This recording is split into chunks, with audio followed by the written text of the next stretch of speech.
had to kind of quit that job. You know, she got me an audition for card reader on TV3. Where? He was on at 3 o'clock in the morning, but he got fired for some reason, this lad. And then she said, there's a job there for you if you want to do it, or like at least, you like know. tarot card reading. That's that show that was on. Yeah, exactly. Yeah. But like at the time I thought, I don't want to be messing people's minds by saying like, oh yeah, your granny's talking to me. She's in heaven now. No, it's a bit risky, you know. So, but then again, I'd probably do it now. So.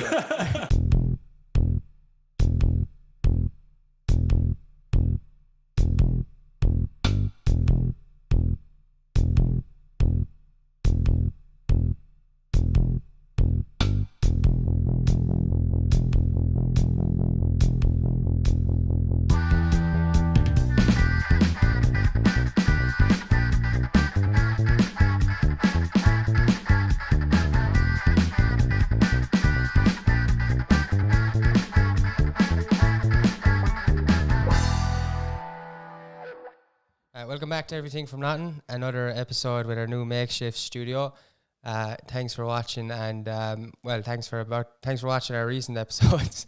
If anyone that like wants to, we've now uploaded all our stuff onto Spotify, so you can find us there. If you search Everything from Nothing, it'll be one of the first that comes up, because for some reason we're getting loads of listeners in Belgium, which is strange, but our top listeners on Spotify are in Belgium, so shout out to the Belgium massive. It's really sound. Anyway, this week's guest is one of Ireland's most qualified fitness instructors, who also just happens to be an actor, writer, comedian, show presenter, and fellow podcaster. Like every other Mayo man I've met, he's seriously genuine and has a true passion for crows. He's one of the Hardybucks and the host of RTÉs Around The Fire. It's the only man capable of taking on Joe Rogan. It's Owen Colgan. How's it going on? Nice. Thanks very much for that introduction. You make me sound like I've got a job. Yeah. Hey, thanks for having me on the show. Much appreciated. No bother, man. How did Hardybucks come about? Is that true? It was a college project or what? It was a college project, yeah, with Eddie Durkin and the Viper. Were doing a course in Ballyfermot in the media school, and they had to come home. They had to do a weekend project, so they came back to Mayo with the camera. There's a load of lads that had sound equipment. They all came down as well, and then they just started shooting little short videos, and then. The Viper was kind of sitting on the footage for like a year because he didn't really know what to do with it, but he had a lot of it. And then he heard from another lad that there was going to be an online competition called RTÉs Storyland. Wow. And then we just entered that competition and it went from there. No way. And were ye all friends like before that, or? We were all friends, yeah. Just like myself, the Boo, Salmon, French Toast, we used to all kind of hang out in school together. And then Eddie Durkin was like, he was a year ahead of us. And we're like, we know he's a header, but like we don't really. We're kind of wary of him, and he was kind of wary of us, and we're all There was a few there was like 3 different groups, and we all came together, and then it just kind of went from there. But we spent a lot of years then hanging out together in Galway. I think that's where most of the characters were formed. There was like about 8 writers or something. Is it like a group of 8 friends or something? Was it, or what? Well, was it? No. The thing is. When it went on to TV, like you had to give a credit to the writers, so that kind of made things a bit strange. But when it was on YouTube, it was all improvisation. It was all like made up. But the only thing with that is that there was a lot of editing to be done. Like it wasn't that every time we talked was funny. Like there was a lot of rubbish in there too. So cool. Viper was the editor, and we might do a scene that would only be like 2 minutes on the camera on screen, but it might have been an hour of filming. So we condensed it down into the funniest bits and. Went from there, but the beginning was all improvisation. Class. That's mad. Do you think that was easier because you already knew each other? Oh yeah, definitely. Because there was a what's the word? There was a trust between us all. You know, we all kind of trusted each other, and it was just a group of friends. And you know, in them times, you weren't really thinking about anyone outside of Mayo seeing the videos, because like you know, social media and all that stuff wasn't really big. Everyone was on Bebo. Which is shit. What part of Mayo is it? It's in Castletown. Well, Swinford, but we call it Castletown because we use the name of one town and another town, Castlebar and Charlottetown, and we put the names together. Oh, cool. Because if we use Swinford, we probably would have got in a bit of trouble, you know? Yeah. Cool.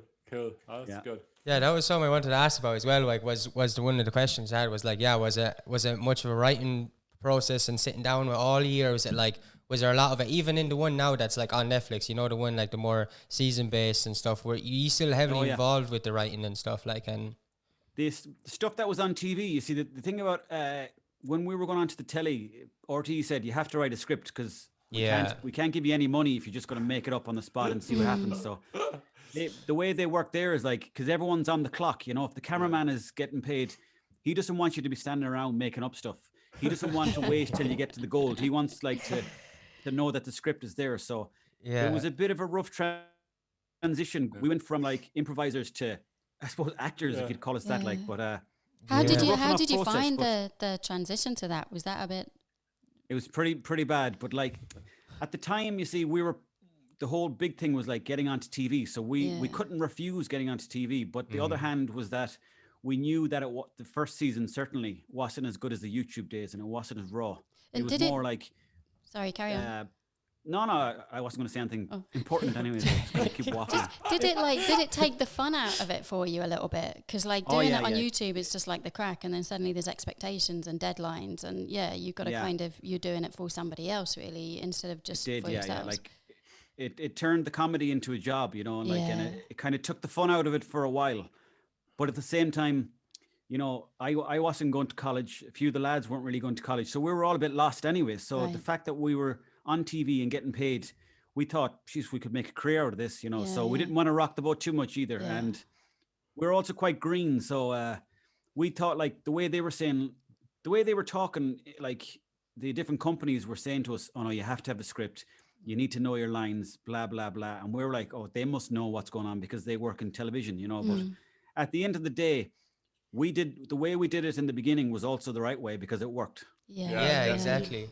And I think definitely as well, like, because I think people were sort of like, I mean, as far as I know, like, I could be wrong, but like, weren't you the first to sort of like, I don't know, from what you were the first that I seen anyway, that sort of like took on to YouTube, that sort of stepped outside, because in Ireland up until like that time of year, which was around the time YouTube started getting a bit more attention, like up until then, like RTE controlled what content was going out there, and there's like no one knew of any other content other than RTE content. So like, so like I definitely think you were like sort of the first in Ireland to be like, to sort of like inspired then. Like we had more freedom, because RTE kind of had a monopoly on everything, and that, like at that point, if you wanted to make it in any industry and on media, you had to kind of go through RTE. But nowadays, you know, thankfully there's RTE and there's the social media. Like you don't really ever need to be on TV to make it these days, which is a good thing. And you gone back to the previous way of working, like on Around the Fire. Is there a lot of improvisation in that, or what? There was, to be honest, like, you know, I never, as I was saying, I never really liked the scripted stuff because it's like you feel like you're kind of like you are reading off page in a way, but at the same time, that's also a good skill to have. So, you know, I think it's good to be able to improvise and to be able to do a script. So with the Around the Fire stuff, it was a bit of both. It was maybe 50-50 improvisation and script, but like, the way I did that was each interview was like an hour and a half long. That was cut down to maybe 15 minutes. So because we didn't want the person knowing the question, we just did a whole hour and a half of just chatting to them. And whatever came out, you know. So there was a bit of pressure, a lot of improv. But normally, like, the improv is where all the gold is at, I think. Definitely. I definitely where the real stuff's at. Yeah, definitely. I think with your style of stuff as well, like, and but with watching the Around the Fire, like, you were doing something that I always, and it was the first, you don't see it that often, and like, similar to like, you don't see it that often in any shows, not just in Ireland, but that sort of ability, like, was that, do you know the parts, you did it in 2 episodes, I don't know, maybe you did it in 3, but you'd ask a question and you'd look to the sky, like, and then you would do like an overdub of like your thoughts, like how was that planned out? Like, how do you plan that out? I'm always so like fascinated about how you plan that out and get that time and right and stuff. Is that a hard thing, or is it? For that bit, that was me and another fella there called Jason Butler, and we both were working on the script together. So in that way, the scripts are good because then you can look at it and you're like, that's a small bit funny, but it could be funnier. So I think actually he came up with the idea that it would be funny just to do my voice after. And then we just kind of worked out how that'd look, you know. So it was just a small bit of preparation, but, you know, it was just chancing things more than anything. It's kind of a lot to do with chancing things and believing in your own kind of, believing in your own ideas is very important too. Like, because everyone has outlandish ideas, and sometimes you're a bit scared to say them because you think they're daft, but normally they're the good ideas. Definitely. I love the set on that program. It looks class. The 3-bar electric fire and the little trophies to the side. Yeah. What did you win the trophies for? I win the trophies for weightlifting, for shadow boxing. I was in the Olympic shadow boxing. No. Oh yeah, And I got gold. Was there an air guitar trophy there? Do you reckon? There was, of course, yeah. I don't even know what was on the wall. There was one picture of myself and Bertie Ahern. That was the only bit I got to choose. funny. But And that like the is RTÉ that, set. sorry, is that your Auntie Noreen? Is it actually your Auntie Noreen? Oh yeah. No, that's just she. We met her on. I met her on Tinder. No, I didn't. I met her on a what you call those, in extras.ie. She was on there and she was looking for some acting jobs. And in the script we had that I needed like my auntie to play a character, but that lady's from Dublin actually. So she wasn't my auntie at all. I'd never met her before, but she's very funny, like very comically funny. Yeah. And she is your actual producer, yeah? Yeah, she is. Yeah. She's on the books as producer. It's Taxman Asks. That's funny. I really like that. That just stood out to me, and that was kind of like, because that came out of nowhere as well. The way she's first introduced was so impressive, like, because there's no like, you're just not expecting it. I can't remember what you said or what happened, but like in the first episode, but I remember she just comes out of nowhere, and I just burst out laughing. I was just like, it was fairly random, but like at the same time, I was very much inspired by the Eric Andrews show with that. So I seen some of the stuff he was doing, and then Tim and Eric, and I was kind of like, oh, maybe I can twist that a bit and then put it into Around the Fire. So you can always kind of like get ideas from other people in a way too, not stealing inspired. No, exactly. Like I said that watching it, I was like, because we had just been watching like loads of the Eric Andres show, and like, it's like you can tell that like, but you still manage to like, inspired, like, and that's, it's a big difference in copy and inspired, and you can tell that because that show still has your like comedic energy and your comedic time and stuff like that just isn't on the Eric Andres show that you have on that, like, and like you did a really good job at like, just taking influences of it, but like totally keeping it in your own lane. That's like also like appropriate for RTE, and that just works so well on all levels. Like, and thanks very much. Cheers, really I appreciate cool. it. Yeah. To be honest, I haven't actually seen most of it because normally when I look back at my own stuff, I'm like, oh God, what was I thinking there? So I like to just keep it in my mind as like, oh, that was fairly good, and then move on, And I think it's good, like for me, because obviously I'm not Irish, but like it French accent. It keeps like you get that Irish kind of cultural aspect to it as well. Like it's that because Irish comedy can be a bit variable to an outsider. A bit variable to an outsider. Yeah. Like some of it is just really over the top, almost like piss takey of Irish, and some of it's just not funny. But like I think it has a really good balance of like Irishness, but it translates really well. Like even people who aren't from Ireland would get aspects of that. Like it's still funny. I think so, definitely. There's kind of like an internety humor maybe to it as well. Like I think which probably people online can get more as well. But the whole Irish thing, like I love Irish humor, but at the same time, it's nice to, what I'm trying to do now is maybe kind of spread it out so it's more general as well. So like people from other places can get it too, because it's like any humor from around the world. If you just stick to your own humor from your own country, it's all good and well, but sometimes it can be a bit like insular, Yeah, I definitely, and like with your show, like with some of the questions you asked, like you definitely like, like the question to Elon Musk, like you asked more, sort of like collective like questions as in that could be understood by others. Like, whereas I've always found in the past that like, Irish humor has been very like, you have to be part of the joke. You have to be in on the joke with a lot of like past Irish shows and stuff like that. Father Ted did a really good job at like staying away from that, like, and keeping it sort of more open. But that's what I wanted to ask. Like, because for me, I've always found like with Irish, like not comedy, Irish comedy shows and stuff like that. I've never found like there's an in between. Like Irish humor to me, like Irish content to me has always either been really funny and on the ball or like extremely cringy in like this Irish way, and I've never seen like an in-between thing where like, oh, it's kind of okay. It seems to be one or the other, like, and like I think the likes of Yee and Father Ted or some shows like that manage to just stay on that side. Like, what, like, do you feel like that about Irish like comedy, or I don't know? No, I definitely feel like there's either Irish comedy is either like as good as anywhere else in the world, or else you're looking at it going, "Oh, this is shocking bad. I'm kind of embarrassed by this." Yeah, But yeah. at the same time, I often look at my own stuff like over the years, and I'm like, "Geez, what the hell was I thinking there?" And it's a process. It's a tricky one to figure out, because nobody really has the patent on what's funny and what's not, and exactly, like if someone's laughing at a video, that's nearly the most important thing. But I don't know. It's a tricky one. It's a tricky one because the fact that you're on camera trying to make people laugh, you're already kind of insinuating that you think you're funny. So it's kind of like the likes of Father Ted was genius, but I'd say so much work has gone into that, and I don't really know why sometimes things come across as more cringy. Maybe it's because they're too slapstick, maybe. Yeah. There's definitely that component to some of it where you just feel like you're watching something from the 1970s. You do, rather yeah, than something definitely. now, And I don't know, it's like it's kind of like vague observations, Normally, like the deeper in the observations of something goes, the kind of, I suppose, the funnier it seems to people, no? Yeah. Stuff that they're not even aware they do, as opposed to just vague observations about like can't think of anything off the top of my head, but maybe just like Irish people love Tato crisps, or stuff like that. Yeah. I love the funeral scene in Hardybucks. I was just watching that there this morning. All right, yeah. Where we slipped Sam a fiver for his troubles. It's just take brilliant. The edge off the wake. Yeah, my dad's an undertaker, so I'd relate to a lot of that kind of stuff. Okay. But I was always intrigued by the job of an undertaker. Like it must give you a very interesting perspective on life to see people like dead all the time.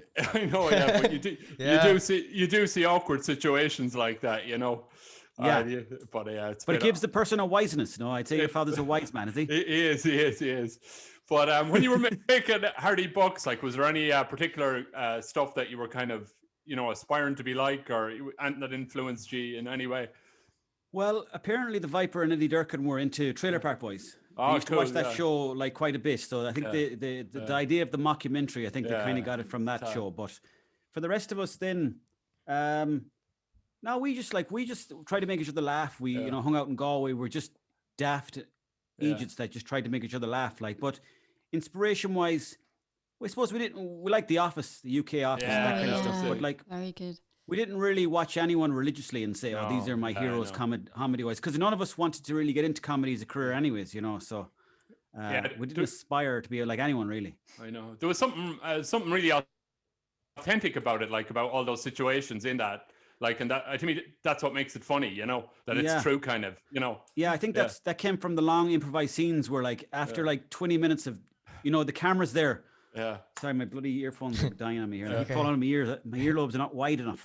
But like when you're improvising for like an hour or 2 hours and you see the cameras there, you're like, oh, the camera's there. It's kind of watching me. But then after a while, you forget about it, and then the gold starts coming out. So I think the authentic stuff was when we forgot the camera was there, and like we were just 5 lads or 4 lads together, like just improvising and playing around together, like people are when they're in the pub with their friends, or when you're going for a coffee with your friends. Everyone is funny, like, and everyone's got the potential to be very funny, It's just trying to get it on camera. Yeah, it's true. Yeah. Is there is there like much difference, because you're kind of making that distinction between sort of how people are off camera and how people are more naturally? Like, is there a difference between your kind of comedy persona or your public persona and sort of how you are when you're not doing that, when you're not performing? Is there much of a difference for you? I would have always said there is, but then people always said to me when I met them, they always said, geez, you're just like your character. So I was like, either they're wrong or I'm wrong. And I didn't quite know for like a long time. And then I'd meet people like in the town, and they'd be like, I'd kind of go on like I was the character. And then I was like, maybe I am the character. So there was a good few years there where I didn't know who I was, Yeah. That is not in a bad way. Like, I wasn't freaking out or anything. Yeah. But do you I feel didn't quite like know where the character stopped and where I began, So it was kind of tricky. But I think there's the characters are in all of us, and the Buzz character is definitely inside me. But I think I'm not as rough around the edges as Buzz.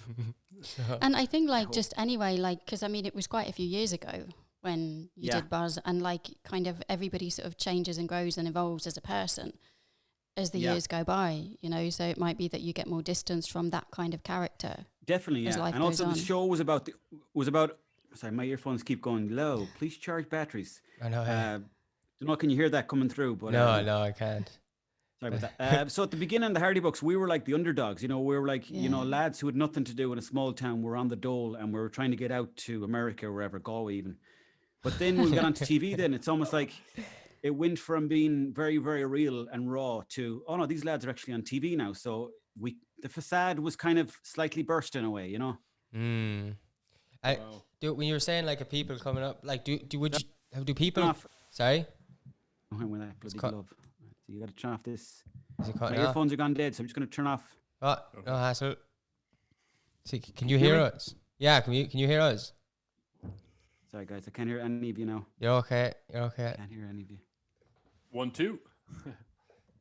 Can you hear me? Yeah, perfect. Can you hear us? I can't hear you. That's okay. Can you hear us now?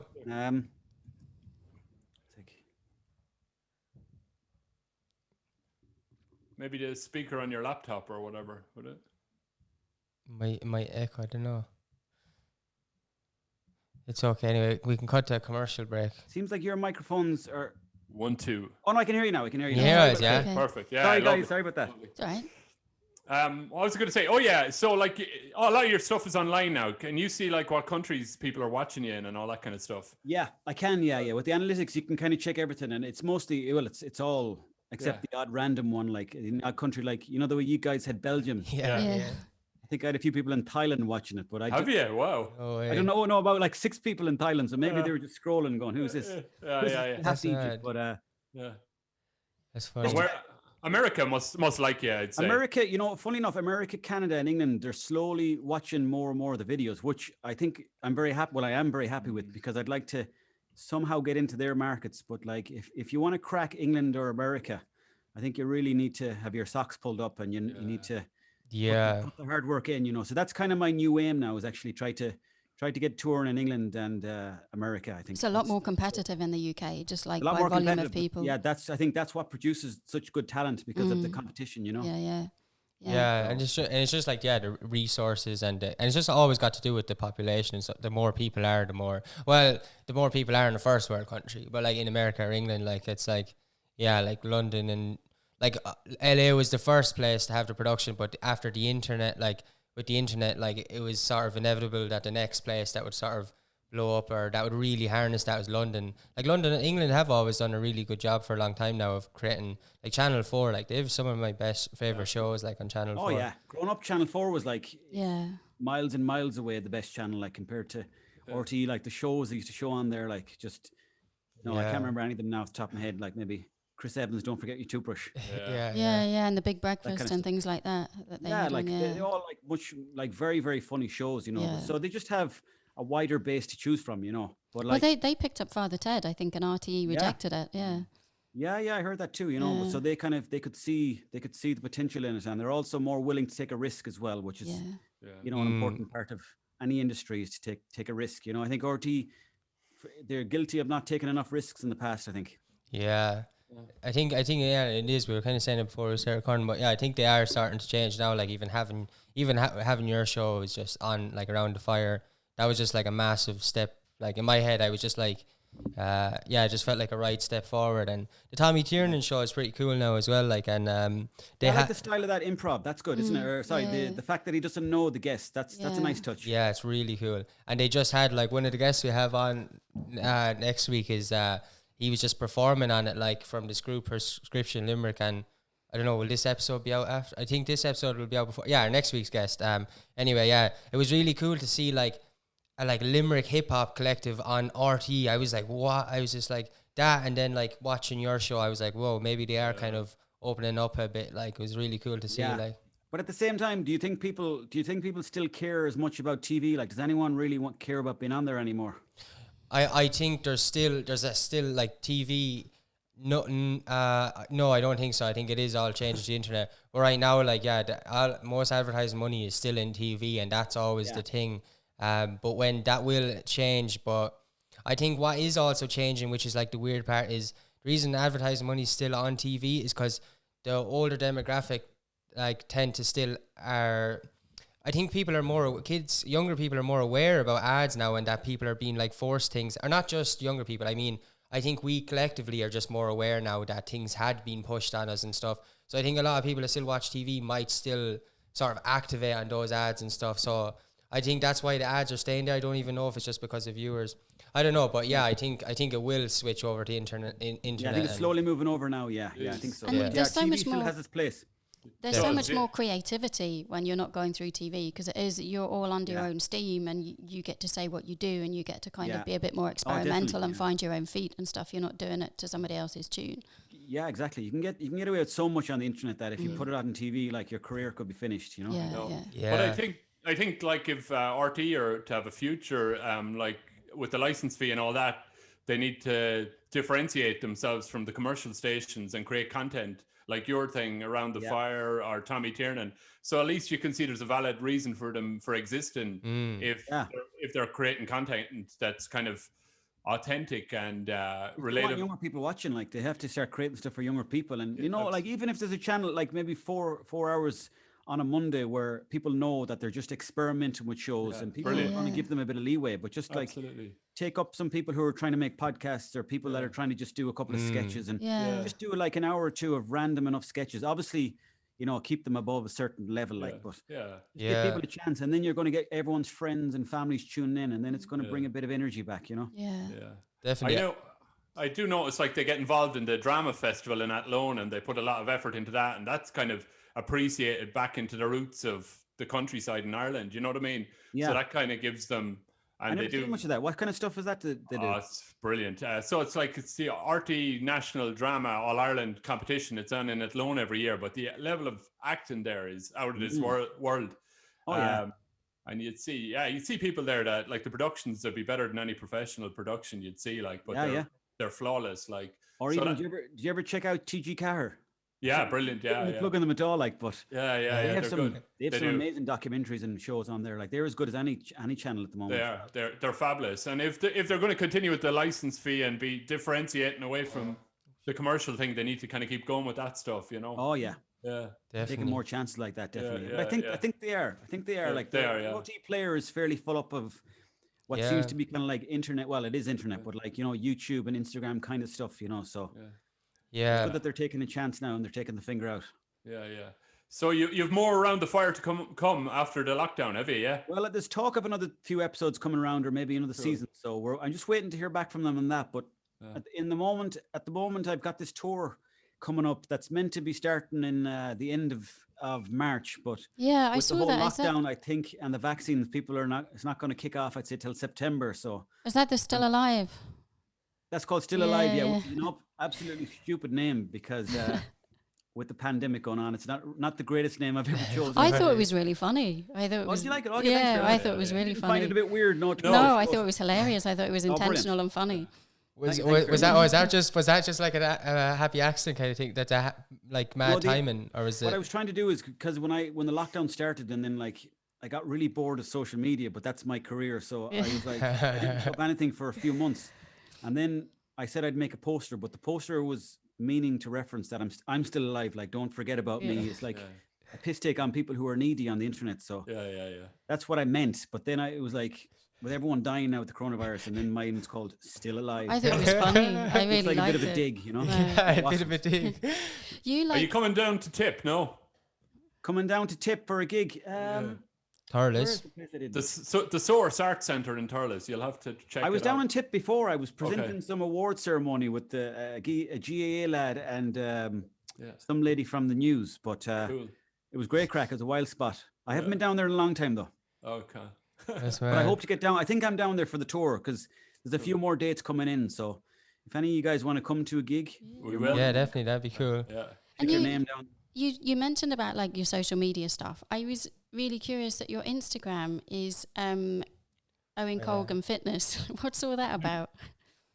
That's ironic, that name, because I'm not that fit. Well, I'm fit enough, but like it was just like a lot of people were putting up PT or like personal trainer or fitness instructor. So I just thought if I put up Owen Colgan comedy, it's already like, okay, try to make me laugh. So I just said I put up Owen Colgan Fitness, and then that'd take the pressure off, and then I could come in the back door, you know.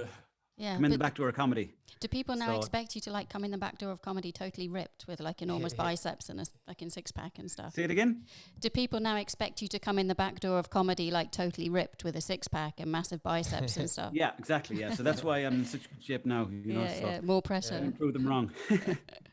That's smart, No, but- though. Like what you're saying with the name, it's like, yeah, don't put like, yeah, if you put Owen like Colgan comedy, it's like, yeah, like what you done is just like the whole like under promise over deliver kind of thing. Is works way better. Exactly. Like, that's Yeah. funny. I prefer to come in under the radar. It's kind of easier because, you know, like if you're being presented as a comedian, sometimes when I do a gig somewhere, like they'll say this next comedian, and then after a while I was like, oh, just introduce me as like this next lad.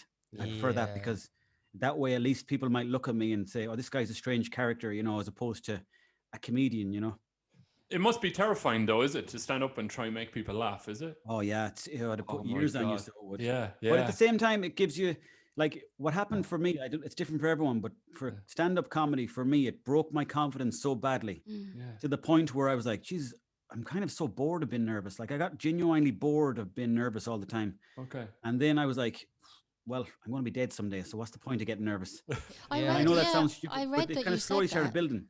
And I like, did you have any kind of techniques or stuff that you use? Because it's quite a mindset change to kind of like be in that anxious state around it, and that obviously builds up. It's not something that happens overnight. Did you have any kind of tricks or anything that you did, or what was your process to sort of becoming not nervous? Well, I kind of remember, I think it was the point where I was doing a gig in Sligo and I was like so bored of getting nervous looking like as the gig was coming up. Yeah, And I was like, why am I doing the comedy if I'm so nervous? Like, so just yeah, in my mind, I was kind of trying to be more direct. And I said, well, you can either quit, which is fine, or else you can just do the comedy, but shut up about being nervous. And then I was also reading a book. I sound like a Jehovah's Witness now. Have you ever read the book, The Power of Now? I Yeah. have it here. I have it here. I Yeah. love that book. Some people think it's daft and some people think it's brilliant. That personally was so good for me because it made me more present about what I was feeling and stuff like that. And, Yeah. you know, when I sort of stayed in the present moment, instead of thinking, what if people don't laugh? What if no one turns up? What if they think I'm a con? What if I'm an imposter? Blah, blah, blah. Yeah. And then it kept me in the moment all the time. And then I did that gig and I did a few other gigs. And I was like, oh yeah, I wasn't nervous because I chose not to be nervous. But like Yeah. it felt to me literally just a choice, you know? That's it amazing. then is. Yeah, it's it just kind of about has letting been- go. Well, yeah, I think it's easier. Like, 'cause, like, Go and believing in yourself, yeah. yeah. And then, definitely. Oh, like, it's breaking up. if you do die on stage, or do you have techniques to pull yourself back, like, or what? Or I'd have a few techniques, yeah. Yeah, Like yeah. I'd have a bit of crowd work that I'd pull myself back with. Oh. Or Yeah. like, you know, don't be too hard on yourself either. Because yeah. I thought you meant You know, actually they- die. I was like, okay, it took me a Like minute Tommy to catch Cooper up there. style. I just whip out a gun and I start punching people. Good. Scared him. Exactly. A couple of sound shots to the sky first to scare them, you know. Hey, do like, yeah, you're saying like if people like expecting things like with your username on Instagram, whatever. What like do people ever come up to you like, sorry, like, hey, will you tell us a joke? Like, hey, what's on? Tell us a joke, or do they expect that when they come up to you, like do people come up to you often, like, actually, like, even from, would they They know? come up to me a good bit, yeah. But like I'm kind of so used to it now because Hardybucks has been going since over 10 years. So it's kind of Oh, yeah. the beginning I didn't get it. Then after a while I was like, that's a bit weird. And then I kind of got used to it. Now the beautiful thing about it, now I can go to Tip or I can go to Dublin or Cork and I'd always meet someone and we could have the crack for 10 minutes on the street. So it's kind of like I know everyone in town in Ireland, which is great for me, you know. Yeah. Has Because anyone it's ever nice to know people, you know. Has anyone ever come up to you and asked for a personal training session because of your Instagram? Yes, they have, but like ironically, you know, they might ask for fitness tips and stuff like that, you know. Okay. But I'll always give it, you know. Yeah, good. Have you any fitness tips for us? Have you? I think I'm going to bring it. Well, I'm going to bring out a DVD this Christmas. Yeah, This Christmas coming, Power of the Jab, yeah, tied good. into COVID as well. So Cool. look out for that one. It's going to be a 5-part fitness DVD. Genuinely, I'm going to bring out a DVD for That's Christmas. a really good idea, man. Yeah, that's a really good idea. Christmas #1.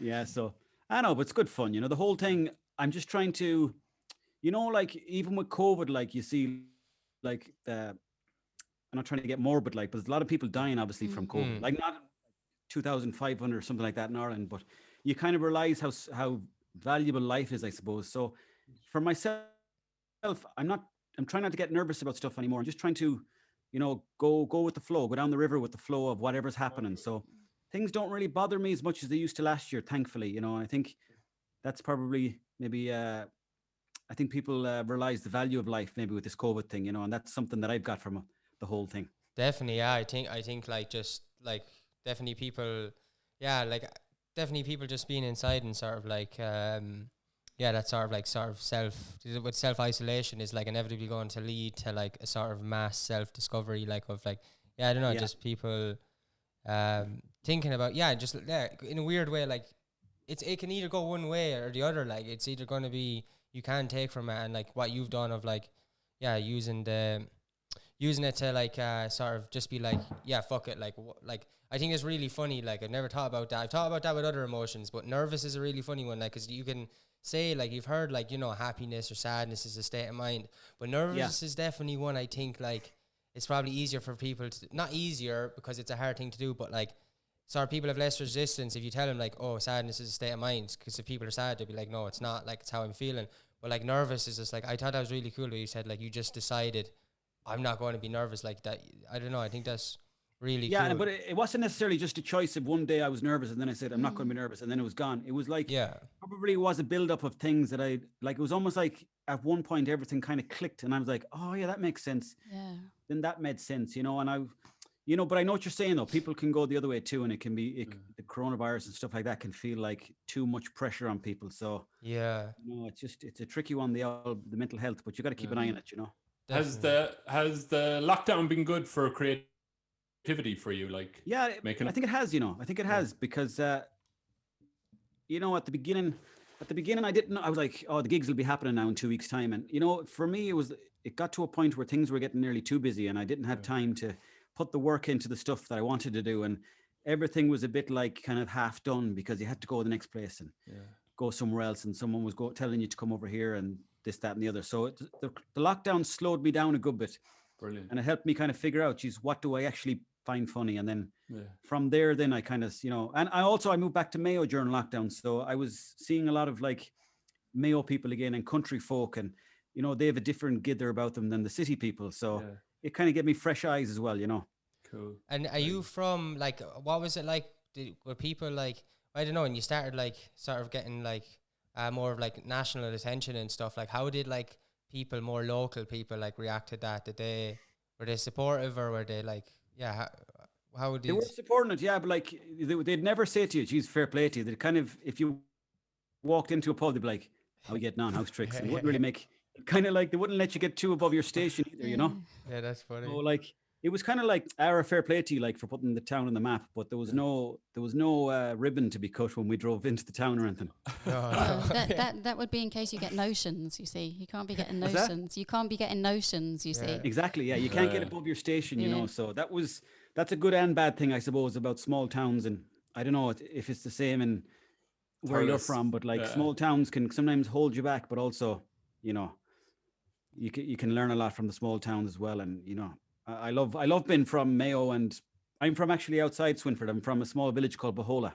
All right, I never heard of it. Never heard of it. Extra relevant information. You ever over in Westport? No.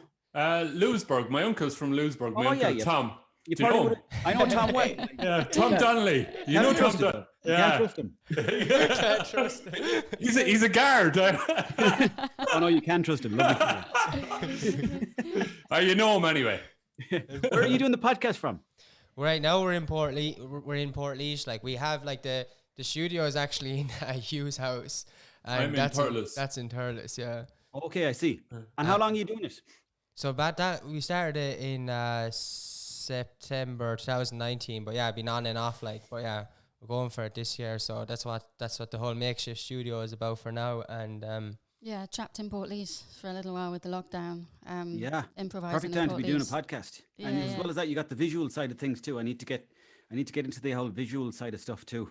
Yeah, look at each other, Yeah, I listen to your like podcast as well, though. I think I don't know. I think I can definitely see like there's definitely the benefits. Like I think our style is definitely more orientated around like guests and stuff. But I think it's really cool. Like your ability to I don't know, to just like talk like that, and when it's just you. Well, have you had many guests on? We kind of, or have you had? I had Darren Conway on, you know, the comedian from Dublin. Oh yeah. And I had a boxer on, but like the thing is, when I listen back to my interviews, it's like I'm not that fluid with the interviews because it's like I'm sort of interrogating them, and I'll pop in a random question that just doesn't really suit the flow. You know, I'm a bit too looking at the questions because I'm like, oh, I should do my homework on this person, but I should probably do it in a more free flowing way, like most podcasts do it. You know, Yeah, so that's something I'm working on.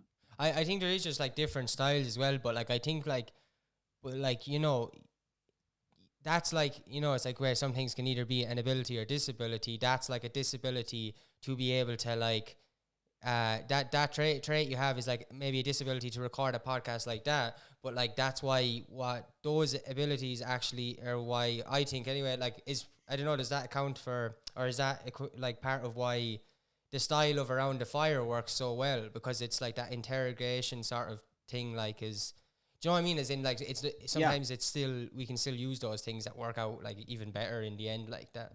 Might be maybe maybe there's probably benefits to, like, you know, the way I do the interviews and like the rigidness of them, but at the same time I'd like to get good at both, you know, the flow as well. So but like another thing as well is there's no rush, like, you know, I'll get there eventually, and it might take another 2 or 3 years, but you know, I'm happy enough with where I am now, and I got trying to appreciate the moment. No, did you Power of now. Did you always want to do like the comedy and stuff like that from when you were in school and stuff? I didn't necessarily always want to do comedy, but like it was the thing that I was doing since I was very young, you know, like it was the way that I kind of got through life, was to make people laugh, because it's either like you go fighting or else you study like hell or else you make people laugh. So I picked the easiest option of all three. Yeah, man, if you can make people laugh, like everyone will like sort of like, no one really starts fights with the person. Like, it doesn't matter, like, even the hardest people, like, you know, there's, like, that sort of, like, respect for the person that makes them laugh, and just kind of leave them alone, like, and I don't know. You kind of do. You kind of get through life a bit easier when you can do that, like. It does, yeah, definitely. And it's nice to make people laugh, because if you can make someone laugh enough, they'll enjoy being around your company, and they'll drop their guard, and then you'll see the real person. So that's really true, it definitely opens people up to you. And did you do any other jobs and stuff? Like, because you mentioned being on the dole and stuff before the Hardybucks. Like, did you do other jobs after school or in school? I did, yeah. I worked in Galway for many years, and I was working in lifestyle sports, and I was working in retail, and I was working in nightclubs behind bars, and I was doing like a lot of random jobs. But because I didn't really like the jobs, I was doing them half-arsed all the time. So I was always moving in between jobs, but mostly construction and retail and stuff like that, you know. Boots, I was working on Boots and Eason's and Galway and loads of spots like that. But since the Hardybucks kicked off, I haven't had a real job since 2009. Did you get a good discount when you worked in retail? And did you get free pints when you worked in the pubs? Did I get what? Good discount when you worked in retail. Yeah, I got discounts in lifestyle sports. Wow. You would have seen me back in the early noughties walking around in a lot of Niger Maxes and tracksuit pants. And then on construction sites, they didn't give me any deals on there. But you didn't get free bricks or anything? No. No free bricks, but I borrowed a couple of shovels here and there, you know. Yeah. But lifestyle sports, and then Eason's used to give me free books if people, I don't know why, they used to throw out some books every while. So I'd be like, oh yeah, I'll take them, but I never read them, just gave them away to people. But what else did I work at? I worked in Halo nightclub in Galway, and I used to be able to get in for free, and then free booze in there as well. So that was that's good. That's double-edged sword, you know, because not only did you work there, but you were also like drinking in there and then making a fool of yourself. And were you working behind the bar in there? Like, were you doing bar work? I was actually collecting glasses in Halo. Okay, yeah. And how did you find, like, I don't know, like, would you have drank often too, like, while you were in there, or did you, like, have to be the sober guy, like, dealing with all that, like, I don't know, that nonsense? Like, what's the nightlife like when you're working there? Like, what did you... I was all right. Like, you know, it was kind of like, it was like you were invited to a party, but nobody wanted to talk to you. And did you try talking to them? Oh, I was talking to everyone. Constantly, like, the owner was like, or the manager was like, you can't be chatting, sitting and talking to people, but I'd be in the smoking area smoking, hanging out with people, you know, and just trying to keep the vibe going, you know. Did you do that thing, like, when you collect glasses, like, did you get the dregs out of the glass and stuff like that? Because I had friends that used to do that. I didn't. No, I didn't bother. Missed opportunity. Damn. That's Did you find lots of money in there when you were cleaning up? No. You know, the next morning as well, I used to have to come in as well and clean up the place. And the odd time you'd find a fibre stuck down the couch, but you know, the further you looked, the worse it'd get. So you'd probably leave it, like, you know. Yeah. There's like layers behind the couch, like, and if it's not the top layer, there's no money underneath it. Like, I believe most nightclubs are probably haunted, like, because of such crazy stuff that goes on in there, you know. Because when you're sober in a nightclub, you're kind of like, is this what people do in nightclubs when they're you know in here? Like, it's just crazy stuff when you see it when you're sober, but when you're drunk, you don't see it at all. I know. Yeah. Hey, something you said in that I thought was really funny was in the Around the Fire, like, and not to like, trying to recycle your content, but I just thought it was really interesting when you asked one of the questions. You said, I can't remember what it was about, but I just have a notes there, hunting to delivery, when you said something about, you were talking about Deliveroo or something, and it was just like, yeah, you mentioned like that fact how we went from humans who were hunting to now delivering, and the way you said it or whatever, I was like, whoa, that's really true. Like, now you can just like ring up at 3 o'clock in the morning, like, and order food when before you had to go out and hunt food. And like, I know it was like a joke written, but I genuinely thought into it, and I was like, that is absolutely madness. Like, I was probably smoking weed one evening, and I thought, this is very profound. Then I thought I'd re-say it again, or repeat it again. But like, it is funny when you think about it. When you have a Deliveroo lad coming to the door to give you warm food, you know. Yeah, it is bad. Like, the height of laziness, but like, it's handy. It's great. Definitely. And what was your favorite of all those jobs? You must have like interacted with a lot of strange people in retail and bizarre circumstances and all that kind of thing, working in shops. Yeah, geez, what was my favorite job? I worked on one site in Galway. It was like, you know, the INUIG swimming pool. They have a new complex there. Yeah. Myself and the boo worked there, like, but that building site, for some reason, there was like no foreman, there was no manager. So like, people would be going around and just be like, it's just like a load of lads hanging out, and the odd lad might be laying blocks, but it was just generally lads hanging out, having conversations. It was like a man's club, you know. I worked on a place like that up the top of Harker Street. I was an architect. Well, I was a student architect at the time, you know. Yeah. And I was just brought in to try and get the job finished, you know, but I hadn't really clue, you know, what I was doing. Yeah. So like every time I go up Harcourt Street, I bless myself that nothing comes down on my head, you know. But it was the same kind of situation. Nobody had a clue, like, and it was just get the thing done as quick as possible. Exactly, in the boom, you know. Yeah. So do you still do the architecture? Yeah. Oh, very good. How's that going for you now? Grand, no, not too bad. Yeah, we're busy. Like, I do think like it'll be fine once we get out the other side of this, you know. I think next year people are going to have a lot of money that they want to get rid of. So definitely, they're all planning stuff already. Yeah, so I think we'll be fine, you know. Very good. Yeah, that's right. Were you, Owen? Was it last year that you played at Fwynna Festival, or were you supposed to? You know, were you supposed to perform at just a year gone? Did you? Which festival is this? Fwynna Festival. Oh, that was in Loud.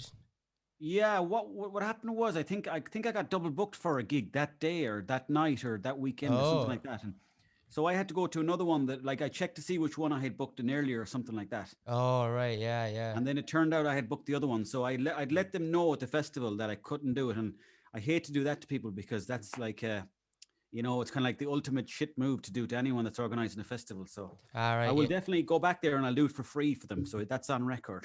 Yeah, that's cool. But no, definitely. Did that festival go ahead in the finish? Yeah, it did. And like they had to cancel like last year. It went really well. Like it was like like I know the guy that runs it. Like we had him on the podcast actually, and he it was like their best. I actually missed that year, but it was their best one anyway. I remember you were supposed to play it. I didn't know that was the case, but I mean, it's definitely, that shit definitely does happen.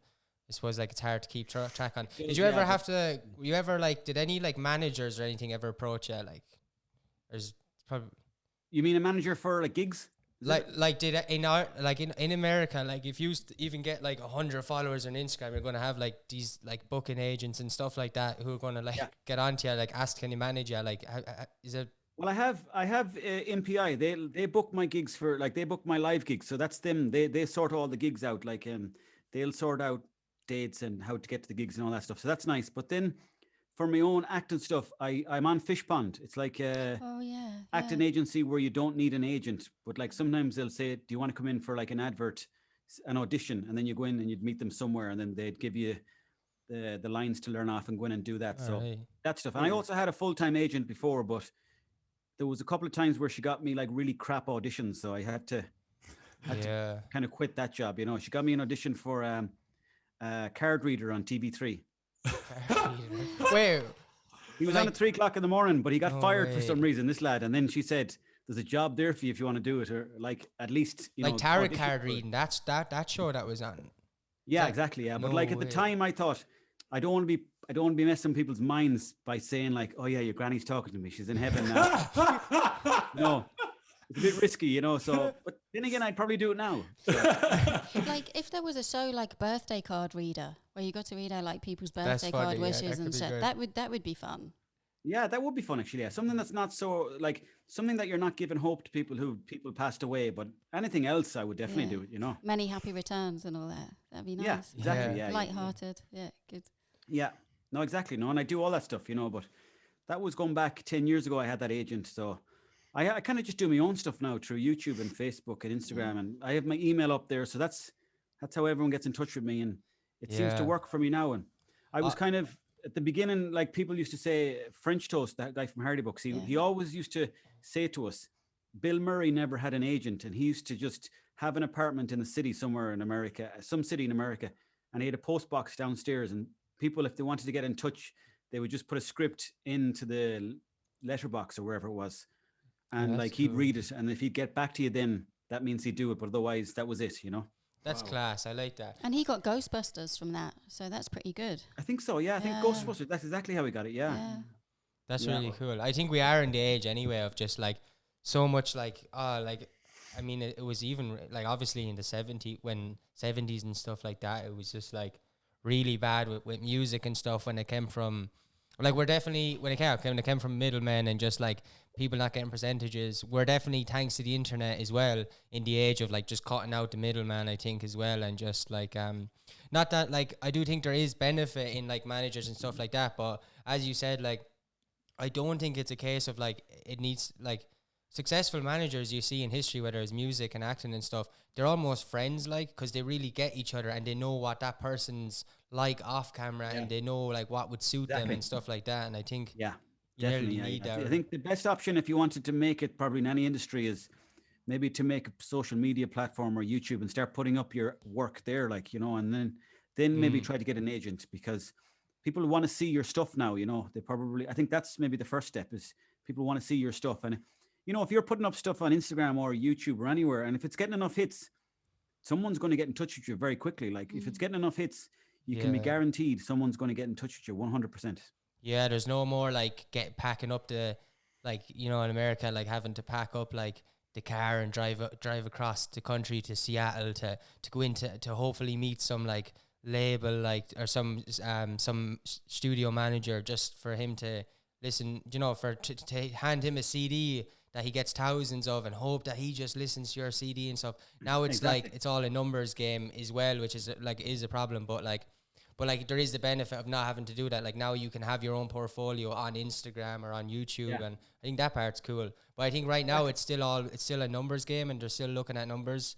And I mean that's the annoying thing. Yeah, the numbers game is annoying because it's kind of like, you know, you fall into the trap of like, oh, that didn't get as many likes as the last post, and that's never going to bring you down to like, you'll never get contentment with that kind of thinking, because it's dangerous work when you start comparing numbers, even on your own posts from one post to the next. You know, you're like, oh, that, you know, and anytime you post something for, like, if someone wants you to do a job, some company, they'll always say to you after, can you send me the insights or the analytics or whatever?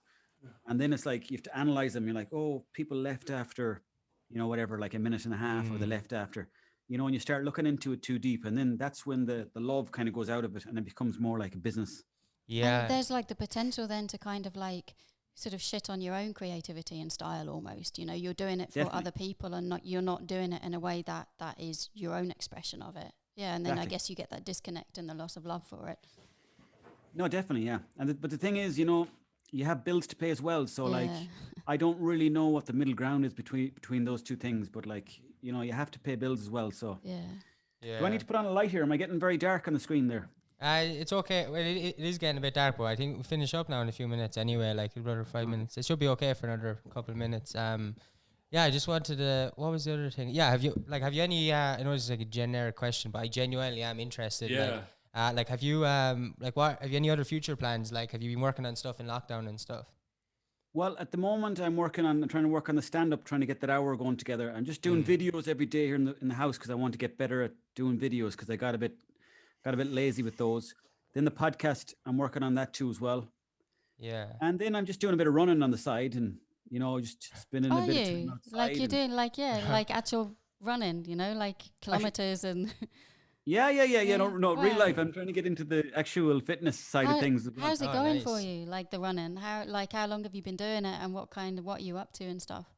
I was living in Dublin just as the lockdown started, so then I wasn't really doing so much exercise up there. But I kind of forgot how good the exercise is for the mind. I thought it was really just for physical shape, but it's actually probably for me, well, for everyone, I think it's probably better for your mind. So I started doing it when I got back to Mayo about 11 months ago, and maybe I might be able to run like 17 kilometers, but I'd probably stop. I'd probably stop maybe 10 times. So there's plenty of stops along the way, but but that's good. Like it's, to stop and get that recovery time. Like what you're saying about stuff for the mind, I work in mental health. So like one of the things that, is one of the basic lifestyle strategies, is physical activity and moving and finding the kind of activity that works for you, because what it does for the mind is incredible. Oh my God, it's definitely just for the mind and gives you peace and contentment of the mind, and running, I think it's a big thing is you can't really be on your phone when you're running as well. So anything that takes me off my phone for more than an hour, I always find that I get very kind of happy and content in myself, so that's something that anything that takes me away from the phone, and running is good because, all you need is a pair of runners. Yeah. And there's something about the rhythm of running, I think, that really kind of like works with your soul. Oh, completely. Yeah, it is. It's really something to do with the soul. And then out here in Mayo, and you're looking at nature as you're running, you're like, beautiful. You nearly start crying. Yeah. No, but genuinely, you wouldn't cry, obviously, but because I'm too tough for that. But it touches your soul. It's something is happening inside you where you're like, oh, this feels right for my body. Yeah. And that's why everybody's got their own running rhythm. I think it's really cool because you attune to the rhythm that kind of fits with your soul. Definitely. Yeah. And a big problem with the whole lockdown and the, mental health is that people weren't able to get outside as much. So there's a lot to be said just for even being on nature, not even running, but even a walk, and it sounds so cliched, but it does so much just for your own head, just to go out and walk in nature. And because when you're on the phone, it's all kind of like, it's almost always like judgment. And it's almost like, what numbers do you have? What do I need to get? It's never finished. Whether it's you go on nature, it's kind of like, there's no judgment of what you're doing. It's just, that's it there in front of you, And there was a big difference, in terms of the numbers, over the summer, when people could get out, because the weather was great in the first lockdown. Yeah. People did much better mentally. Now people are really struggling. Yeah, definitely. Yeah, it's a big thing, but do you have a way? Yeah, do you have a way of putting structure in your day because of you're writing and you're in your house and you have the lockdown and do you do everything at a set time, or how do you stop yourself watching daytime TV and stuff like that? Well, I don't have a TV for a start. Oh, do you not? That's the first step. I'm renting here at the moment, so I don't. There was no TV in the house when I got here, and sure, I don't get anything on the internet if I wanted. I don't bother with that. But I have to have the podcast out every Thursday because that's the day it comes out. So I have to do my research before then, a small bit, not too much. Yeah. And then I'll try to do one video a week for the internet, so that can be any time. And then I'll just try to clock up around 20-25 kilometers a week. Just try to keep it fairly simple. And if I do all those things and maybe slightly push it further every week, sometimes I'll go back. But as long as I'm ticking off a few things every day, I'm happy enough. And even if I'm not, I've decided doesn't matter.